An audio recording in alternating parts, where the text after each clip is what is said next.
खामगाव शहरातील घरफोडीच्या गुन्ह्याचा अवघ्या काही दिवसातच छडा लावत स्थानिक गुन्हे शाखेच्या डीबी पथकाने आरोपीला अटक केली असून त्यांच्याकडून चोरीस गेलेली 5,20,000 रुपयाची संपूर्ण रोकड जप्त करण्यात आली आहे। शिवाजी फैल परिसरातील रहिवासी योगेश प्रभाकर केवारे वय 40 यांनी याबाबत खामगाव शहर पोलीस ठाण्यात तक्रार दाखल केली होती।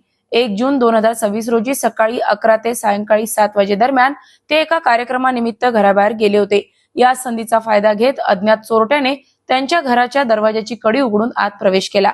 त्यानंतर घरातील लोखंडी कपाटाच्या लॉकर मधून 5,20,000 रुपयाची रोकड चोरून नेली होती। या प्रकरणी खामगाव शहर पोलीस ठाण्यात अपराध क्रमांक 224/2026 अन्वये भारतीय न्याय संहिता 2023 च्या कलम 305 अंतर्गत गुन्हा दाखल करण्यात आला होता।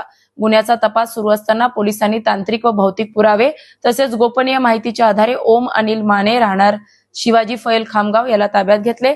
चौकशी दरम्यान त्याने गुन्ह्याची कबुली दिल्यानंतर 9 जून रोजी त्याला अटक करण्यात आली। पोलिसांनी आरोपीच्या ताब्यातून चोरीस गेलेली 5,20,000 रुपयांची संपूर्ण रोकड जप्त केली असून या कारवाईमुळे तपासाला मोठे यश मिळाले।